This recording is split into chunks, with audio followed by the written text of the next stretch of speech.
ante el coronavirus, hacedores de futuro o vigías del porvenir. Voy a dividir mi reflexión en tres partes. Primera, el virus como evento. Segunda, la clave de interpretación.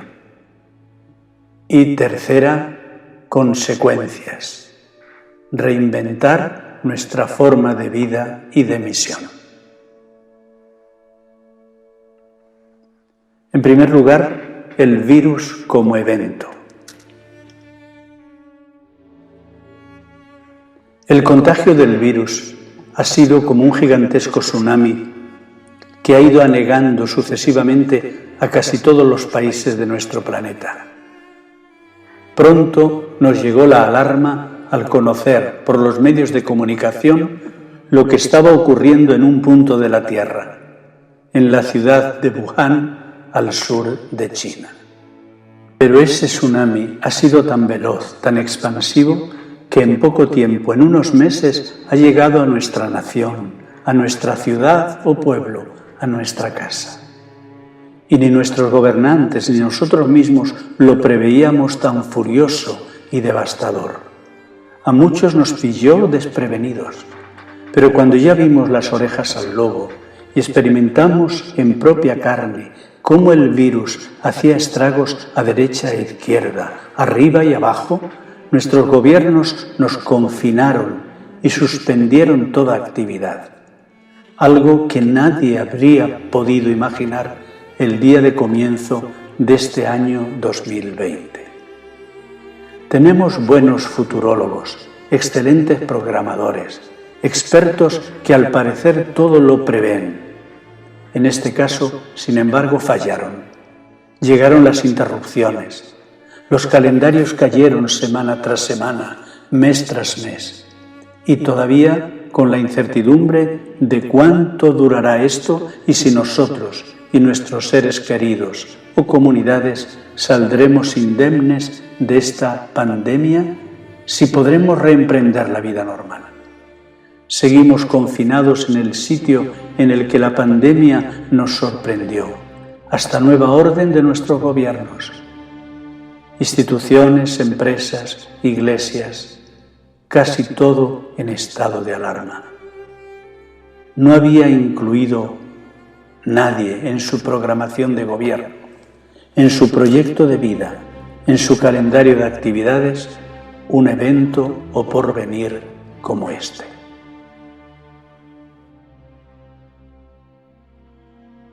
La clave de interpretación. El futuro es aquello que nosotros generamos desde nuestro presente, nuestras posibilidades e incluso desde nuestros sueños. Pero el futuro no lo explica todo. Necesitamos otra categoría para entender lo imprevisible, la llegada de lo no programado. Y esa categoría es el porvenir. Los progresistas lo contemplan todo desde la perspectiva del futuro. Para ellos, la ciencia estrella es la futurología, la programación, la elaboración e implementación de proyectos. Los progresistas muestran una confianza casi idolátrica en los poderes del ser humano y en su capacidad de progreso y de evolución. We can, podemos, otro mundo es posible. Los profetas y apocalípticos lo contemplan, sin embargo, todo desde otra perspectiva. El porvenir. El filósofo francés Jacques Derrida nos invitó a introducir en nuestra visión de la realidad histórica este término, esta categoría de porvenir. Para los profetas y apocalípticos hay momentos de ruptura, de interrupción y de advenimiento de situaciones inesperadas, imprevistas. Son los eventos. No responden a ninguna programación previa. No los gestamos nosotros, nos vienen dados inesperadamente.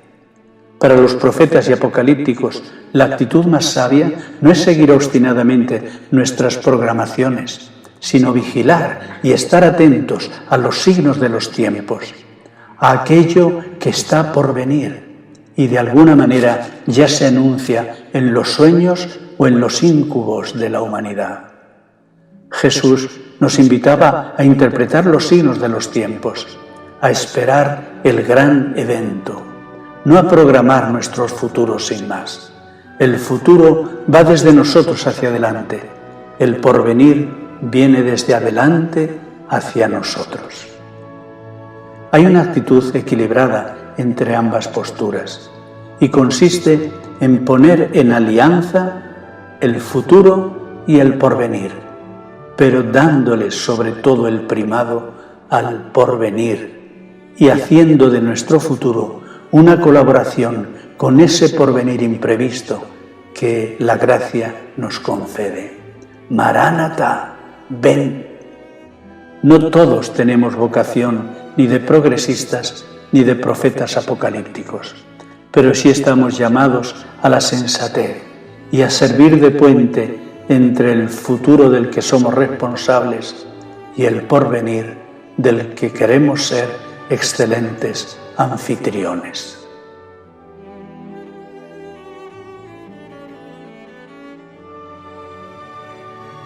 Consecuencias. Reinventar nuestra forma de vida y misión. La palabra inventar no significa obtener algo de la nada. Invenio es un verbo latino que significa encontrar algo que hasta ahora no se había descubierto. Cuando hablamos de reinventar nuestra forma de vida y misión, estamos diciendo encontrar una nueva forma de nuestra vida y misión que nos está llegando del porvenir. La nueva forma que es para nosotros una gracia, un regalo, algo que en el fondo estábamos esperando y anhelando. Hay un adventus, un adviento para todo inventor. Es el adventus el que ahora se nos ofrece, el adviento de una nueva forma de vida consagrada y de misión. Solo quiero apuntar varias características de este adventus, de este adviento, a partir de la experiencia de interrupción que con el coronavirus estamos padeciendo. No hagamos futurología. No hagamos el censo de todo lo que en esta pandemia hemos perdido en personas, en economía o ha quedado inutilizado. No tratemos de mantener intactas todas nuestras programaciones con un traslado de fecha. Estemos dispuestos a pasar hoja. Dejad que los muertos entierren a sus muertos. Quien pone la mano en el arado y vuelve la vista atrás. Abrámonos vigilantes al porvenir. Quizá estemos ya entrando de verdad en la fase de los odres nuevos, de una nueva minoridad desde la que nacer de nuevo. Lo que hasta ahora nos parecía imposible, hemos visto en este tiempo de confinamiento que era posible. Hemos descubierto otra forma de interrelación, a más de 2 metros y no de menos intensidad en el amor. Hemos descubierto otra forma de intercesión y oración. Hay comunidades que han reinventado su liturgia sin la presencia de presbíteros. Se ha descubierto también el riesgo de la misión. Hay muchas ansias de servicio y cercanía que el confinamiento ha detenido, pero no eliminado. Por eso, solo hay que esperar el momento para ir al ataque. Y finalmente, démonos cuenta de la ineficacia de normas obsoletas, de instituciones que ya nos exceden según las exigencias de la nueva sociedad. Mi corazón no es ambicioso, ni deseo cosas que exceden mi capacidad. Por eso, la reconfiguración congregacional, comunitaria, debe alimentarse de aquello que en este tiempo el Espíritu nos ha hecho ver. ¿Es la unificación de provincias lo más urgente ahora? ¿Es la creación de una nueva y mayor estructura central la que va a resolvernos los problemas? No hay formas de compartir recursos, de estar en comunión, que la tercera revolución del discernimiento colaborativo, del liderazgo colaborativo nos está aportando? Se dice que va a caer el capitalismo para entrar en lo común colaborativo. Jeremy Rifkin. La sociedad de coste marginal cero, el Internet de las cosas, el procomún colaborativo y el eclipse del capitalismo. Este es el momento de compartir a niveles insospechados. Una nueva forma de comunión de bienes espirituales, intelectuales, artísticos, en la sociedad del Internet de las cosas. Podemos crecer todos juntos y formar otras comunidades posibles, apasionantes. Y algo de esto hemos podido ya experimentar en nuestras casas durante esta experiencia del coronavirus. Y con todo esto vemos que el Creador y su Espíritu Creador no solo nos ha situado en una creación en la que todo parece coherente, racional, mecánico. No, la creación es un gran organismo viviente donde tiene cabida el azar, lo imprevisible, lo autopoético, lo mágico, el milagro y también lo trágico, lo que se derrumba, lo que se muere matando. Pero nuestro Dios está enamorado de su creación, como decía la teóloga canadiense Shally McFarlane, y no la abandona ni la deja a su suerte. Su espíritu de amor la envuelve, la cuida, le concede nuevas opciones para que el proyecto de la Va, el reino que Jesús proclamó y simbolizó en su corta vida, llegue a su plenitud, a su pléroma. Entremos también nosotros en escena.